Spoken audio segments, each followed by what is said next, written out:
Let's fix your knee. Quickly, properly, in a way that will make you forget about expensive ointments and self-diagnosed arthritis. My knee hurts sometimes too. And when it does, I do exactly what I'm about to tell you. And here's the surprising part. We're not going to start with the knee, because the knee is often not where the problem begins. First, and this is extremely important, protecting your knee by stopping movement altogether is the worst idea you can come up with. Even in confirmed knee arthritis, regular walking reduces pain. Reduces pain, not increases it. Why? Because joints receive proper nutrition from blood only during movement.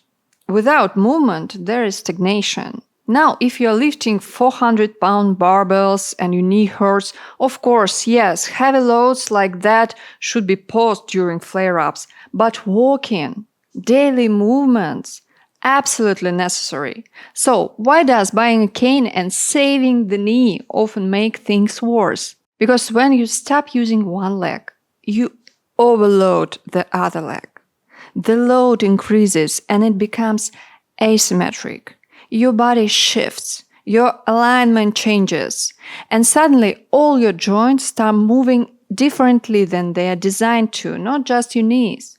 Your hips, your spine, even your shoulders and elbow, if you use a cane, for example. Everything starts compensating, and this compensation always comes at a cost. But here's the part most people don't think about, that resting knee, the one you're trying to protect, also suffers. When you stop putting weight on a leg, meaning you are not loading it with your body weight, the bone begins to weaken. Minerals are gradually lost. I've explained this mechanism in detail in another video about bone health. If we don't use an organ, blood flow decreases, nutrition worsens, and in bone tissue specifically, hormones that regulate bone density actually start working against us if we are not using this limb. The rule is simple. If you don't use it, you lose it. So, no, we are not going to let anything dry up, fall off, or give up. And actually, this is a great moment to use your fingers. Press like, subscribe, share, tap every button you see there. Feel the blood flowing to your hands, yeah? See? Now, bring your shoes over here. Yeah, all of them. Your designer heels, your cute little boots, your Uggs, your house slippers, bring them out. Let's take a good look. How many problems start right here? So many. Yes, I'll give you, of course, a knee stretch at the end. Stretching is a great thing, but it's a drop in the ocean. You stretch for maybe 10 minutes a day, and then you sit and walk in your shoes for the other 15 hours in a day. If you want your knees to stop hurting, or better yet, not start hurting at all, you don't begin with stretching. You begin with your everyday habits, your daily movements, the things you do over and over that slowly lead to pain. I'm going to list the common causes, and you mentally check off which ones apply to you. And first, shoes. The silent knee killers. If you can't lift your foot properly inside your shoe when you walk, knee pain is coming. There are plenty of studies showing this connection, but honestly, it's easier to see it once than to scroll past research links. So, let's picture it. You are walking upstairs, for example, and you are not using your ankle. Now compare that to walking upstairs using your ankle. If your ankle doesn't move, you compensate by lifting your hip higher, and all the effort to lift you onto that step is done by your thigh muscles, the ones that extend the knee. Your lower leg barely participates. You've basically assigned the entire job to your quadriceps. The thigh muscles become overworked. They start pulling on the ligaments, and that's your knee pain. Why might your ankle not move properly?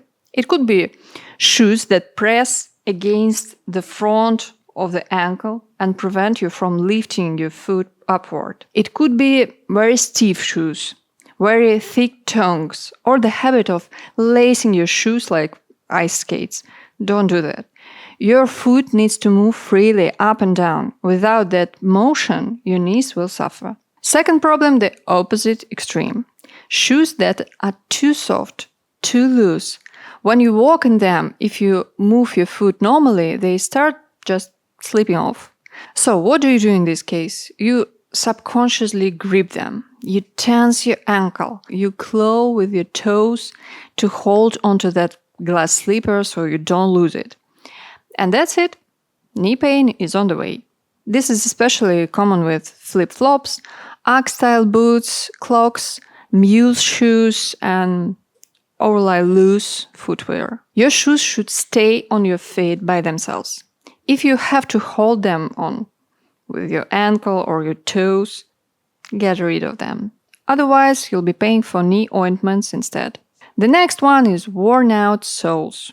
When the sole wears down unevenly and your foot starts collapsing inward or outward, your side stabilizer muscles try to pull you back onto alignment. They push the knee back toward the center, but here's the problem. In most people, those stabilizing muscles are very weak. They fatigue quickly. They go into spasm, and eventually they start pulling on the ligament at the side of the kneecap. Take a look at your shoes. Put them on. Have someone film you standing relaxed in these shoes, the way you normally stand in them. Then film yourself walking from behind and from the side. If you can see yourself collapsing inward or outward, that means your muscles and ligaments are trying to compensate for poorly constructed footwear. And eventually, that compensation turns into joint pain. By the way, the outside of the sole may look perfectly fine. The collapse can happen inside the shoe. And if you spend most of your time at home, pay attention to your house shoes. It may be worth investing in slippers with proper support that don't slide off your feet. Because yes, even your indoor shoes can be part of this problem. The next one is blood flow. Blood flow inside an immobile joint is very, very low. Metabolic processes slow down, but joints need oxygen so that the cartilage there stays elastic and flexible instead of turning into brittle bone-like tissue. No oxygen, meaning no proper blood flow, and the cartilage gradually hardens. So let's look upstream.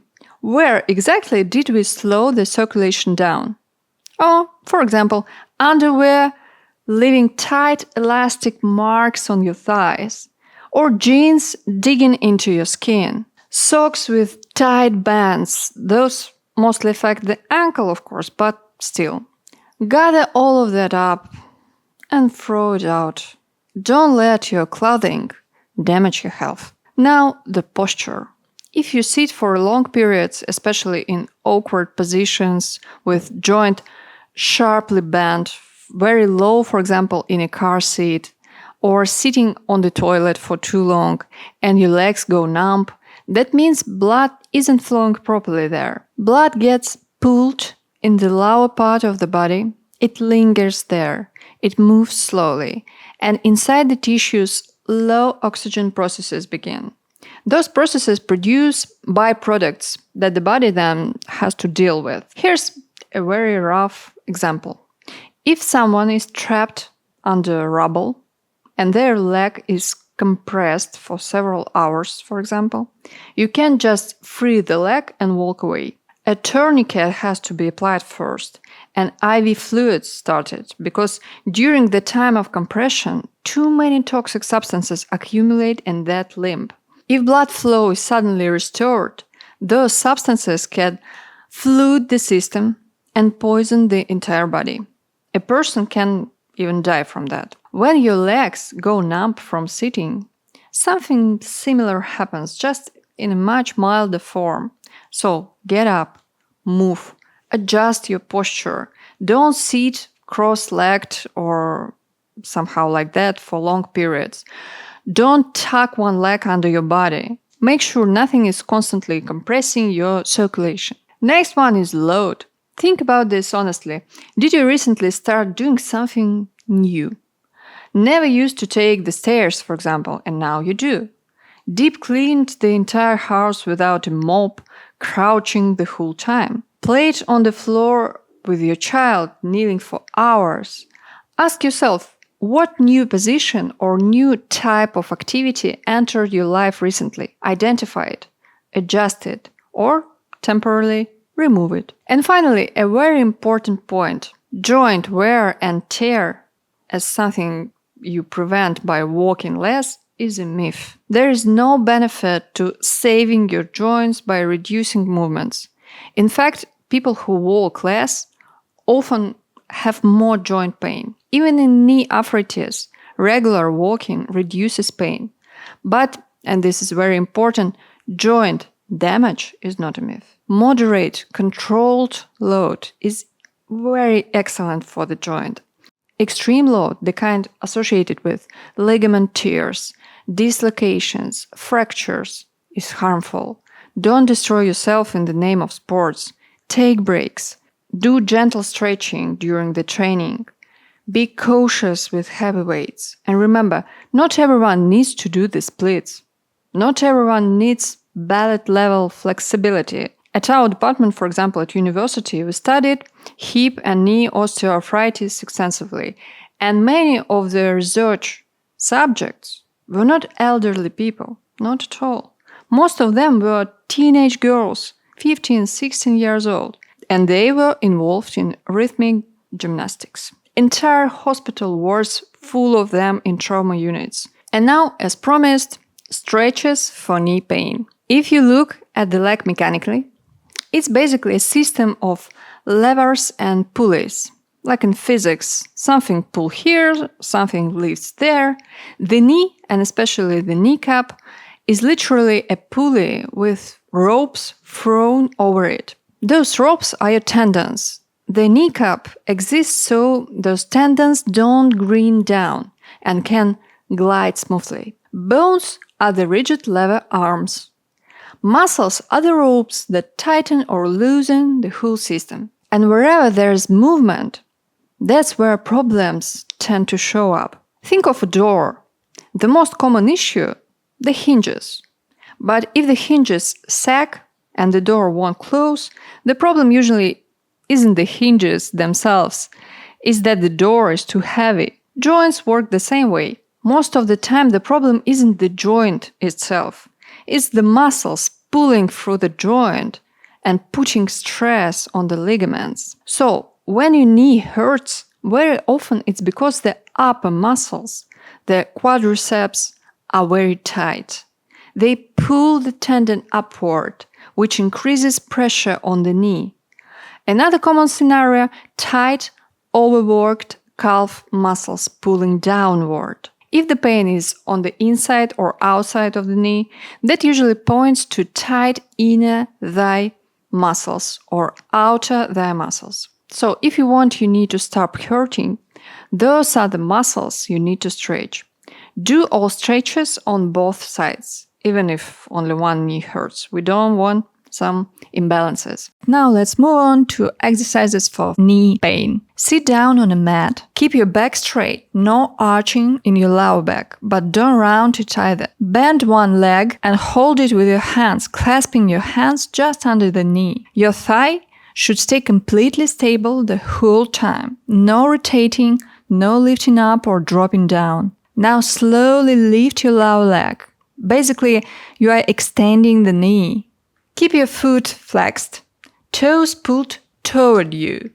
Move slowly and gently. If you can't fully straighten the leg, that's totally fine. Just extend it as far as you can without pain. Do about 5-8 reps on one leg, then switch and repeat on the other. Same starting position, very similar movement, but now we are adding rotation. Rotate your lower leg and notice that your foot rotates too. Clockwise and counterclockwise. Your thigh stays completely still. 5-8 rotations in each direction on one leg, then repeat on the other. Now we are going to stretch both the inner and outer thigh in one move. Come down onto one knee. If your knee is sensitive, place a towel or blanket underneath for support.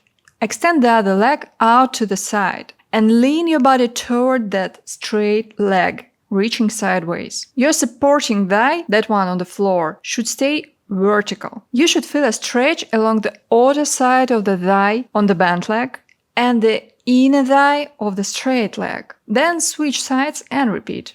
Stand up nice and tall. Grab your left foot with your left hand and pull it toward your thigh. Important detail, don't let your knee drift backward. Instead, keep your knees close together, with the walking knee aligned next to the standing leg. Your lower back should stay neutral, no arching. Lift through your chest, engage your core, and squeeze your glutes. That's key. Without that tension, you won't get an effective stretch of the quadriceps. Hold this position for 5-7 slow breaths, then switch your legs. If this feels too difficult, you can do the same exercise lying face down on a mat. For this one, you'll need a yoga block or just a step. Place one foot on the step. You can hold onto a wall or something stable for balance. Now gently lower your heel toward the floor. You should feel a stretch in the back of your lower leg, the calf muscles, the gastrocnemius and soleus. Try to reach your heel as close to the floor as possible. Then change your foot position. Turn your foot outward and repeat the same pulsing stretch. Then turn it inward and stretch again. This helps target different parts of the calf. Repeat the same sequence on the other leg. Do about 5-7 repetitions. That's it. I hope after this video you'll inspect your shoes, both outdoor and indoor. Pay attention to how you sit. Notice what your legs are doing when you walk. Do the stretches and then move on the strengthening the joints with proper exercises. And the knee issue will simply be resolved. And if one day it comes back, come back to this video.